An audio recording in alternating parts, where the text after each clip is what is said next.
दिल्लीमध्ये सध्या किंवा राष्ट्रीय स्तरावरती एक बातमी फार चर्चेला आहे, ती म्हणजे प्रियंका गांधी यांना राहत्या घरातून मोदी सरकारने बाहेर काढलं. हे माणुसकीला धरून आहे का? माणूस असं आहे की सत्ता हातात असते, पण सत्ता ही विनयाने वापरायची असते. सत्तेचा दर्फ एकदा तुमच्या डोक्यात किंवा माझ्या डोक्यात गेला किंवा अशा प्रकारच्या गोष्टी होत. असं आहे की काही झालं, एक तर जवाहरलाल नेहरूंचं योगदान स्वातंत्र्य चळवळीत होते, देश म्हणतो. त्यांनी देशाचं लोकशाहीच्या वर्गाने देश न्यायचा रस्ता आपल्याकडे भक्कम केला, हा योगदान आहे. त्यांच्या कन्या इंदिरा गांधी देशाच्यासाठी बलिदान दिलं. त्यांचे चिरंजीव राजीव गांधी त्यांनी देशासाठी बलिदान दिलं. म्हणजे एका कुटुंबात देशाच्यासाठी बलिदान देणारे 2-2 लोक आणि त्याच्या आधीच्या पिढीने सवन आयुष्य देशासाठी अशा कुटुंबातली मुलगी आज म्हणजे राजीव गांधींची हत्या झाल्याच्या नंतर पुन्हा एकदा आपल्या पक्षाचं किंवा सार्वजनिक काम करण्याचं सोनिया दिन हे जे प्रयत्न करतायत, ठीक आहे, पॉलिटिकली मतभेद असतील, पण पॉलिटिकल मतभेद आहेत याचा आता माझ्या हातात सत्ताच्या सत्तेचा गैरवापर करून तुम्हाला आम्ही त्रास देऊ शकतो, त्या सत्तेचा वापर तुमच्या विरुद्ध करू शकतो. हे याच्यात काही शहाणपणा नाही. काय एका फॉरवर्ड प्राईम मिनिस्टरच्या मुलीला दिलेलं घर तुम्ही काढून घेतलं आणि त्यांना आता कुठं जाऊन लखनौला तिला राहायची वेळ आणता. मला स्वतःला ह्याच्यात सुसंस्कृतपणा होता. म्हणजे हे तुम्हाला वाटतं की हे एक सुडाचं राजकारण अशा प्रकारे केलं जातं? शूद्रपणाचं राजकारण आहे, शूद्रपणाचं. कारण ममता बॅनर्जींचा आरोप नेहमी असतो आणि अशा अनेक नेते असतील की मोदी सरकार आमच्याशी कायम सुडानं वागत आहे.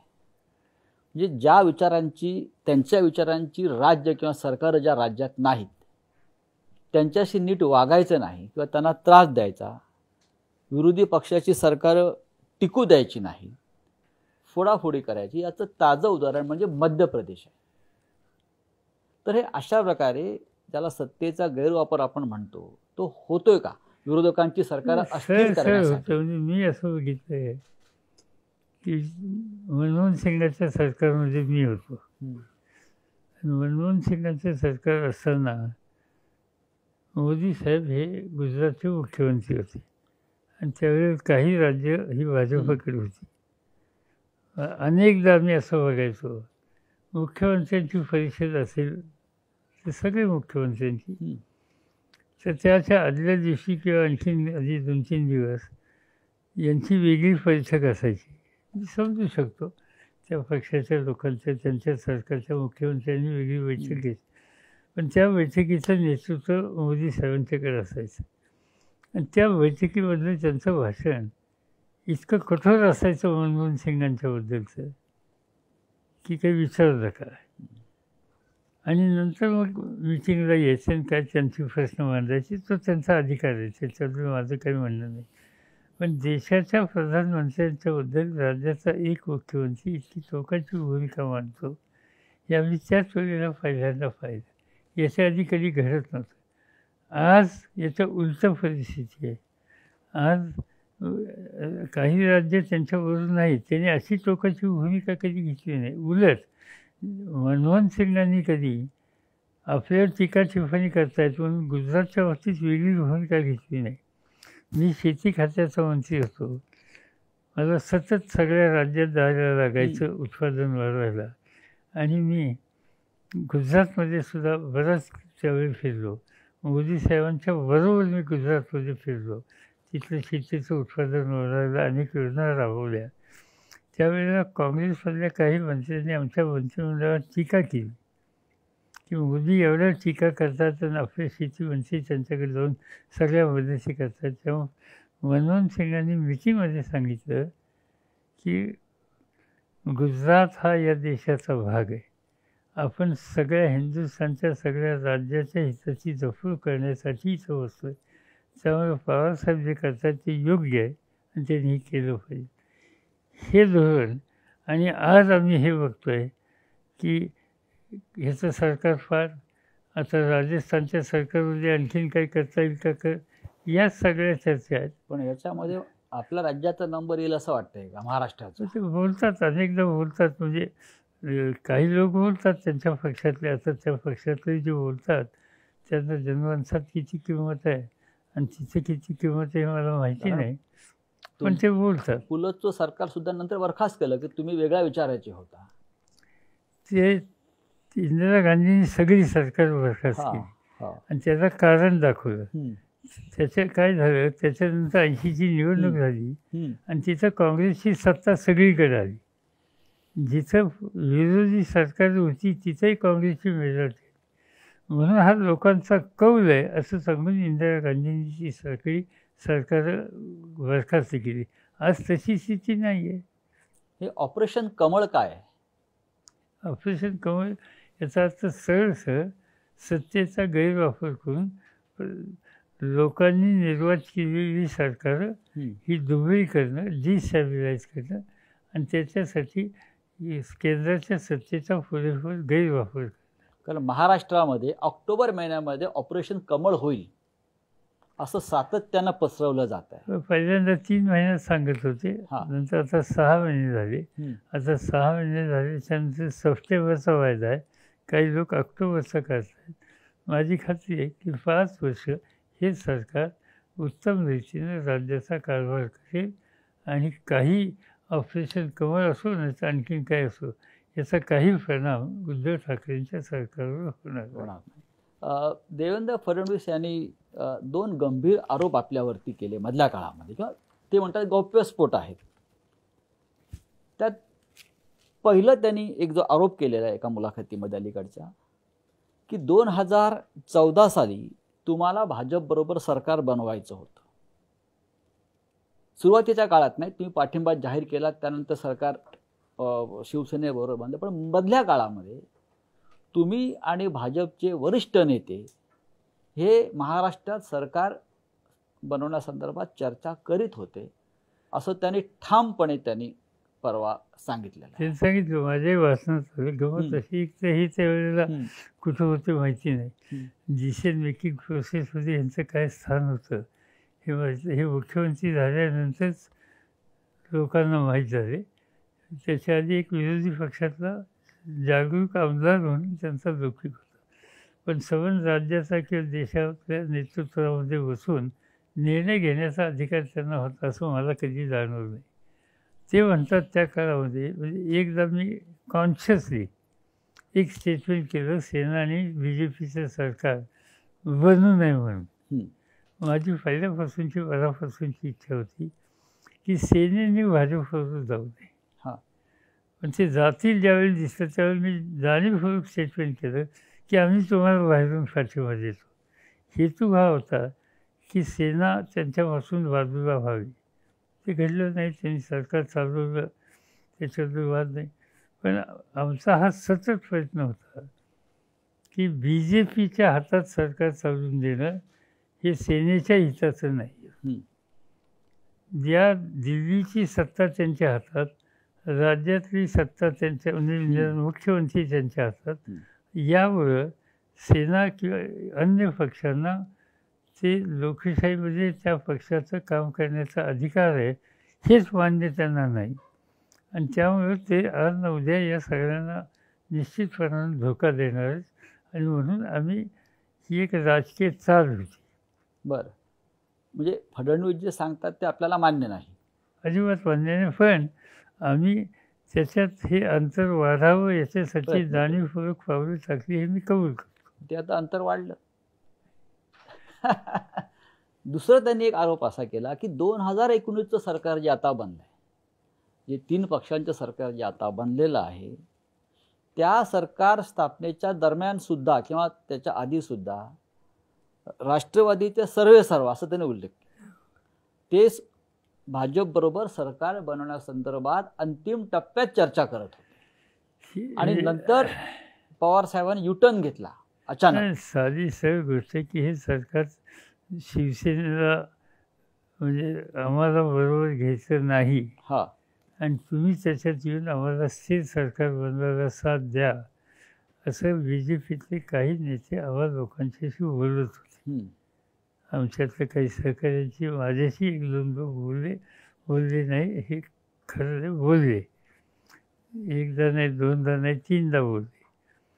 आणि त्याच्यामध्ये त्यांची अशी अपेक्षा होती की प्राईम मिनिस्टरचे माझे संबंध चांगले आहेत आणि त्यामुळं प्राईम मिनिस्टरनी याच्यात हस्तक्षेप करावा आणि मी त्याला संमती देईन.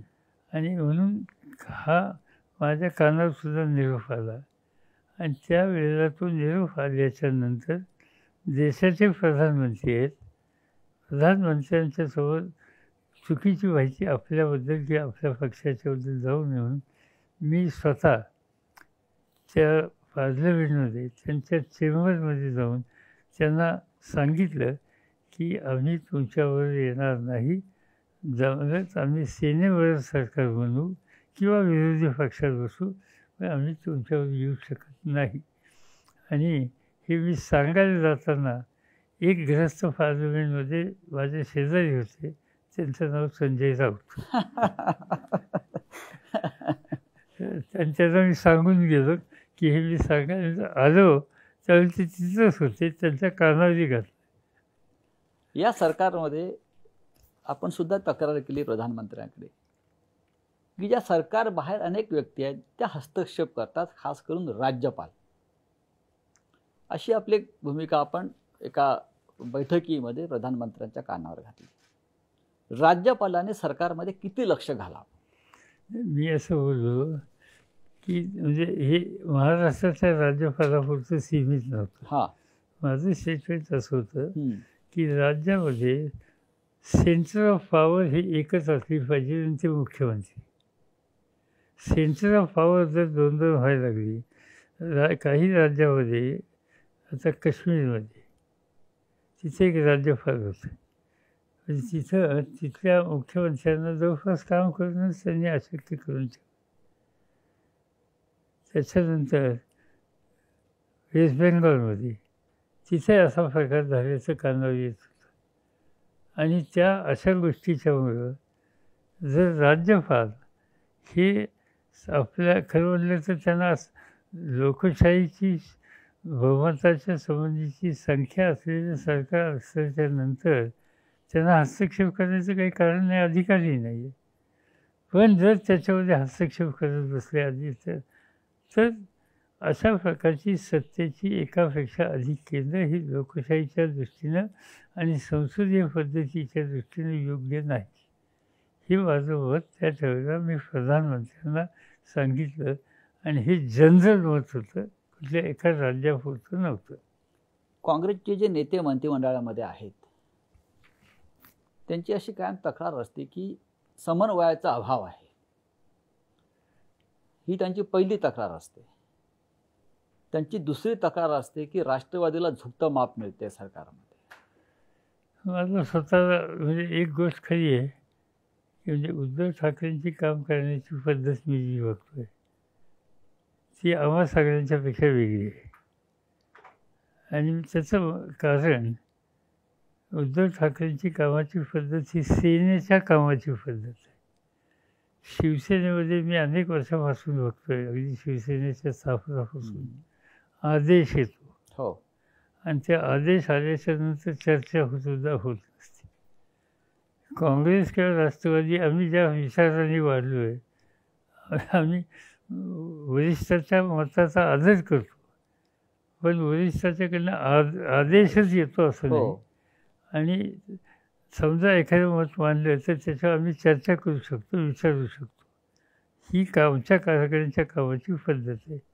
शिवसेनेमध्ये एकदा नेतृत्वाने भूमिका घेतल्याच्यानंतर त्या रस्त्याने आपण जायचं आणि त्याची अंमलबजावणी करायची. ही पद्धत अगदी लहान थोर सगळ्यांच्यामध्ये आहे आणि त्या विचारून तो पक्ष चालला, यशस्वीसुद्धा झालेला आहे. त्याच्याबद्दल माझी तक्रार आहे. पण आम्ही दोघं जण आहोत, आमच्या कामाची पद्धत ही नाही. आणि आत्ताचं जे सरकार आहे ते एकट्याचं नाही आहे, हे तिघांचं आहे. आणि त्यामुळे तिघांच्यामध्ये या दोघांची काही मतं असली तर ती मतं जाणून घेण्याच्या संबंधीची सुद्धा एक आवश्यकता आहे.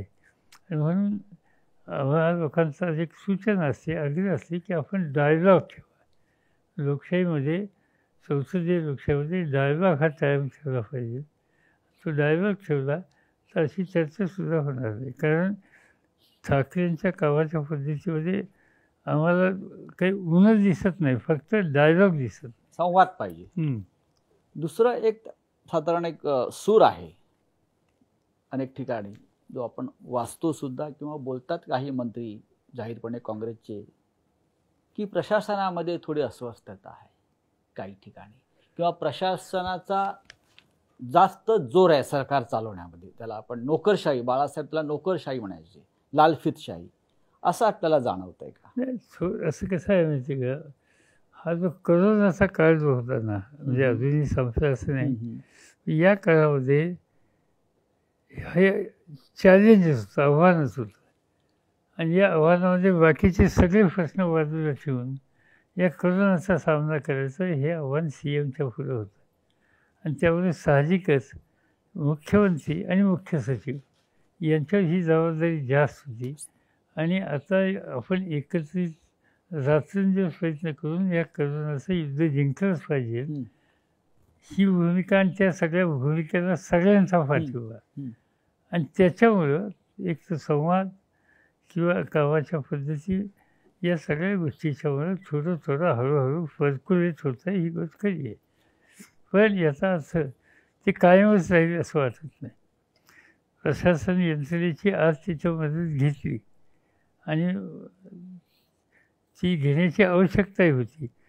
पण एकदा ह्या करोनाच्या प्रकरणात आता मनोहर जोशींचं सरकार, तेही मुख्यमंत्री शिवसेनेचेच होते, तेव्हा कधी अशी चर्चा झाली नाही. त्यामुळे मनोहर जोशींच्या काळात सेना आणि भाजप असं, आता सेना आणि भाजपच्या ऐवजी सेना, काँग्रेस, राष्ट्रवादी यांचं सरकार आहे.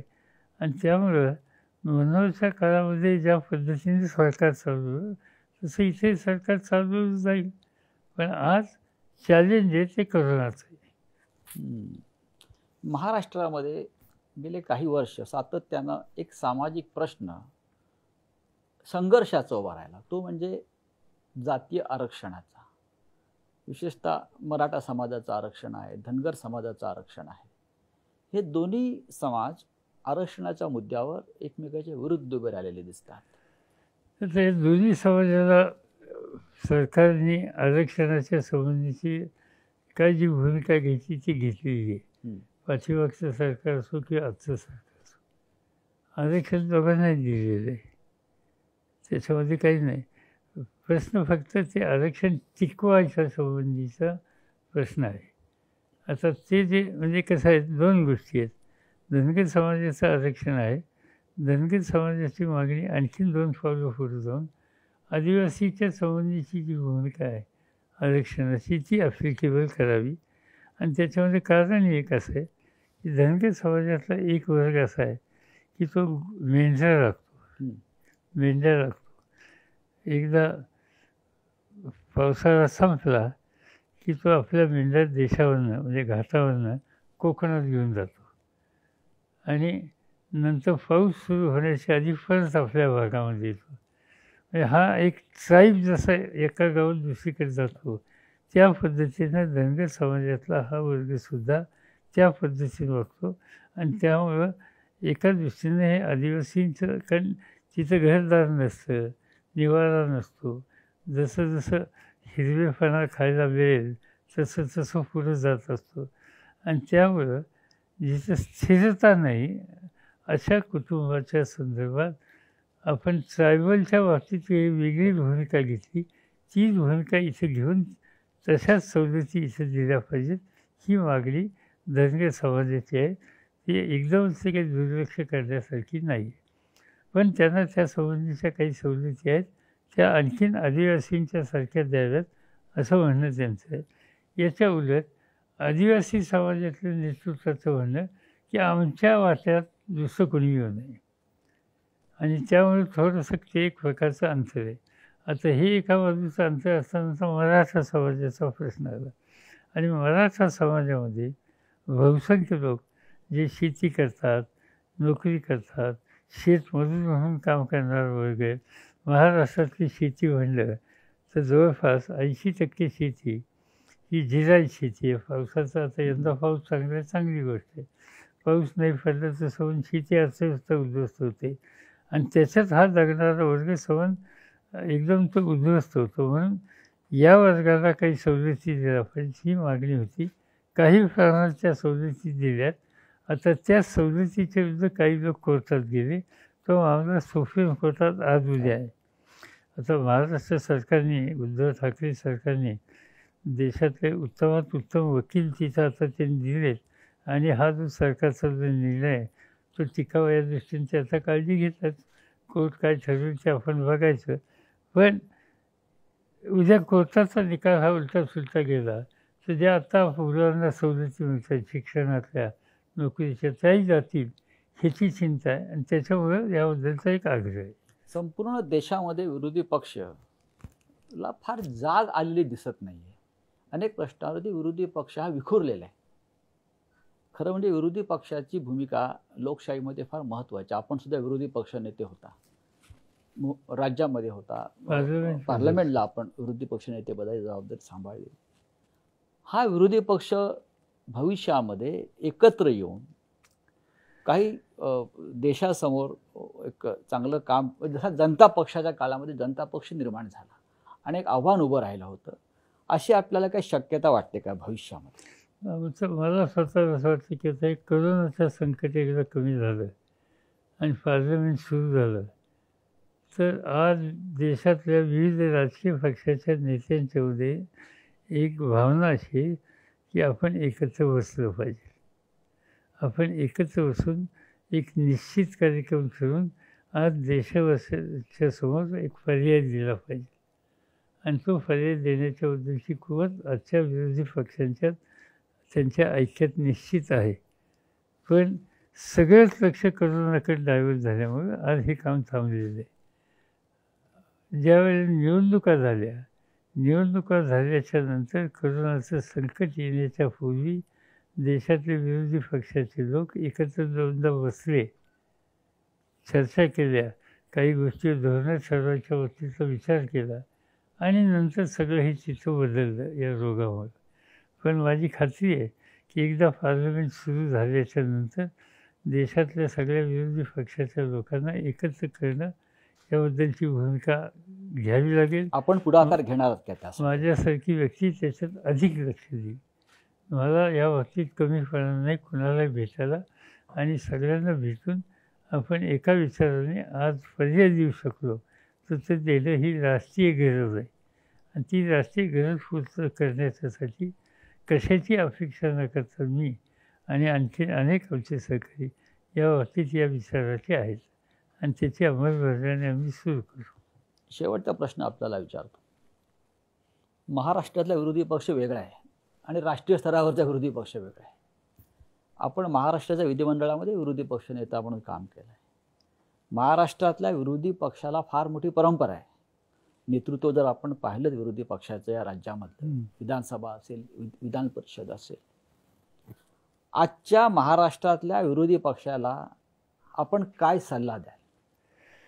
असं आहे की विरोधी पक्षाचं म्हणजे एक तर विधान परिषदेचं विरोधी पक्षाचं जे सवन टीम आहे ती काही म्हणजे आपली जी जबाबदारी आहे त्या संबंधीचं इम्पॅक्ट करायला फार यशस्वी होते असं मला दिसत नाही. विधानसभेचं चित्र आहे. विधानसभेतले विरोधी पक्ष त्याचे कमीत कमी फिरतायत, बोलत आहेत, प्रश्न समजून घ्यायचा प्रयत्न करत आहेत, काही सांगतात. विरोधी पक्षाचं हे काम आहे बोलणं, टीका टिप्पणी करणं. सत्ताधारी पक्षाचे धोरणं कुठे चुकत असतील तर त्याबद्दल त्यांचा बोलायचा अधिकार आहे आणि तो लोकशाही ज्यांना मान्य आहे त्यांनी मान्यच केला पाहिजे. पण त्याच्यामध्ये एक अक्कस आहे असं दिसता कामा नये. आज काय या ठिकाणी दिसतं आहे की एकेकाळी आजचे मुख्यमंत्री आणि त्यांचा पक्ष आणि विरोधी पक्षात असलेले लोक हे एकत्रित काम करणारे होते आणि आज ही एकत्रित काम करण्याची भूमिका आजच्या मुख्यमंत्र्यांच्या पक्षाने घेतली नाही. त्यामुळे आपल्या हातातली सत्ता गेली, याचं वैषम्य, याची अस्वस्थता ही विरोधी पक्षाच्या नेत्यांच्याकडून विधानसभेतल्या ही अजिबात गेलेली दिसत नाही. सत्ता येते आणि जाते.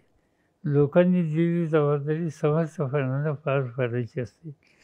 ज्या वेळेला सत्ता गेल्याच्या नंतर मी आता मुख्यमंत्री होतो, माझ्या मुख्यमंत्रीपद 80 साली गेल्याच्यानंतर मी विरोधी पक्षाचा नेता झालो. पण व्यक्तिगत माझा अनुभव असा आहे की मला विरोधी पक्षाचा नेता म्हणून काम करण्यात अधिक गंमत येत होती. त्याचं एक समाधान होतं.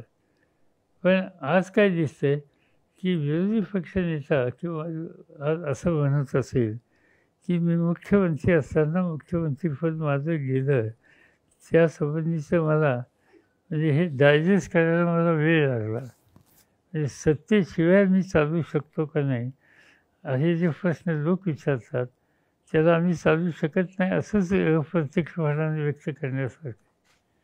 आणि म्हणून मला स्वतःला असं वाटतं की विरोधी पक्षाच्या नेत्याने आपण सत्ता हा आपला आत्ता रस्ता नाही. आपण कधी काही होत असेल आज त्याचा यत्किंचितही विचार करायचं कारण नाही. आज आपण विरोधी पक्षाचं नेतृत्व करण्याची जबाबदारी लोकांनी आपल्याला दिलेली ती आपण समर्थपणाने पार पाडली पाहिजे. आणि ती पार पाडण्याच्यासाठी पर्यंत कष्ट केले पाहिजे. आणि त्यासाठी सत्ता माझ्याकडे नाही हे मला डायजेस्ट करता येत नाही, विसरता येत नाही, ही भूमिका घेणं हिताची. ठाकरे सरकारचं भविष्य काय? भविष्य हे सरकार 5 वर्ष चांगलं चालू ह्याच्याबद्दल माझ्या मनात शंका नाही. आणि अशी व्यवस्थित आम्ही काळजी घेतली तर पुढच्या निवडणुकासुद्धा एकत्रित लढू.